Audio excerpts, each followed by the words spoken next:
Rama et Lakshman neutralisés. La nuit venue, les Rakshasas redoublèrent d'ardeur, forts de l'éclat de leurs armures dorées. Ils attaquèrent sournoisement Rama dans l'obscurité, déversant sur lui des pluies de flèches, et la bataille continua de plus belle, en pleine nuit.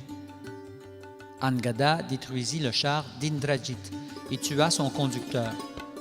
Furieux, Indrajit se fit invisible et décocha des flèches qui, une fois lancées, se transformaient en serpents. Fort d'une bénédiction de Brahma, il put ainsi ligoter solidement Rama et Lakshman.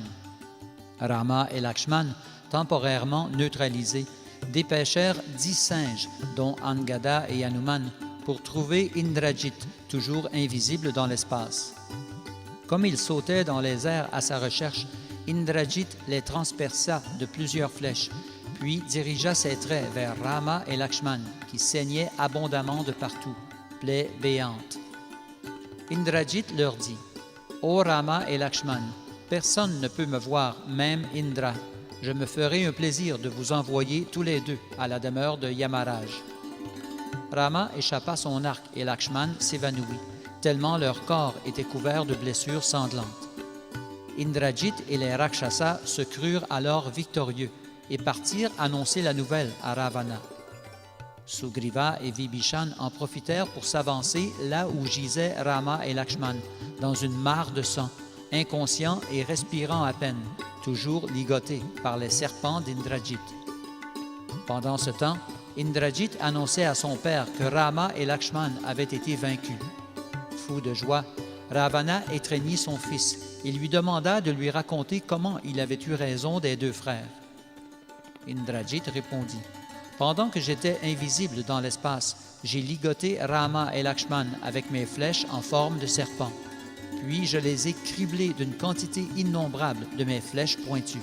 Ils gisent maintenant sans vie, et le moral des singes est au plus bas. » Savourant sa victoire, Ravana retrouva son équilibre émotionnel. Après avoir renvoyé Indrajit, il convoqua les Rakshasi gardiennes de Sita, pleinement confiant qu'elles s'abandonneraient enfin à ses désirs. Il leur dit, « Rama et Lakshman ont finalement été abattus par mon illustre fils Indrajit. Je veux que vous rapportiez immédiatement la nouvelle à Sita et que vous l'ameniez sur le champ de bataille pour constater de ses yeux la mort de son époux. » Enfin, Ravana ordonna que la nouvelle de la victoire d'Indrajit soit diffusée dans tout Lanka pour le plus grand plaisir des citoyens. Lorsque les Rakshasi annoncèrent à Sita la mort de Rama, elle fondit en larmes et tomba en état de choc. Ses tortionnaires la firent monter avec elle sur le char Pushpaka et s'envolèrent dans le ciel.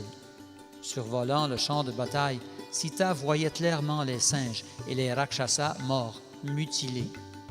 Puis elle aperçut Rama et Lakshman, ligotés par les serpents d'Indrajit, inconscients et entourés de singes les pleurant. Comme les Rakshasi se réjouissaient d'une telle scène, Sita se rappela avec amertume les prédictions que lui avaient faites un jour les brahmanas astrologues et chiromanciens.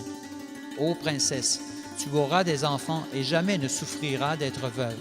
Tu seras unie à un illustre roi qui accomplira de grands sacrifices. » Puis elle se dit, « Maintenant que Rama est mort, je comprends que ces brahmanas étaient tous des charlatans. » Or, à bord du char Pushpaka se trouvait Trijata, la vieille femme alliée de Sita, qui un jour, dans le jardin d'Ashoka, lui avait prédit que Rama viendrait la sauver. Elle dit à Sita, « Ô princesse, il est certain que Rama et Lakshman sont encore vivants, car il est interdit à une veuve de monter sur ce char céleste. Regarde attentivement. Si Rama et Lakshman étaient vraiment morts, comme Ravana le prétend, pourquoi les singes resteraient-ils à leur chevet? D'ici, je peux voir un éclat dans les visages des deux héros. Ô Sita, ne cède pas au chagrin, car ton époux est toujours vivant. » Sita fut rassurée par les paroles de Trijata, et elle fut ramenée au jardin d'Ashoka. Entouré de singes aux yeux mouillés par les larmes et le chagrin, Rama reprit enfin conscience. Il aperçut Lakshman à ses côtés, maculé de sang et ne montrant aucun signe de vie. Il s'exclama, « Même si je retrouve Sita, l'entreprise sera vaine sans Lakshman à mes côtés. Dans le pire des cas, je pourrais éventuellement trouver une autre compagne, mais jamais un ami comme Lakshman. Je ne retournerai pas à Ayodhya sans lui.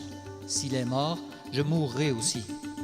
Comment pourrais-je annoncer à sa mère la nouvelle de la mort de Lakshman, tandis que moi, je vis encore? » Se tournant vers Sugriva, Rama dit « Les singes guerriers doivent battre en retraite, car ils sont maintenant vulnérables sans ma protection et celle de Lakshman. Ô noble roi des singes, accepte toute ma gratitude pour ton amitié et la vaillance que toi et tes soldats avez démontrée au combat en risquant vos vies pour Sita. » Les singes accueillirent les douces paroles de Rama avec de chaudes larmes. Puis, Vibhishan se présenta auprès de Rama, l'assurant de l'entière participation de l'armée des singes. Mais il éclata en sanglots en voyant Rama et Lakshman, leurs corps transpercés de flèches innombrables, gisant sur le sol, immobiles. Sugriva l'étreignit pour le rassurer. Il lui dit « Rama et Lakshman vont bientôt retrouver leur vigueur et viendront à bout de Ravana. »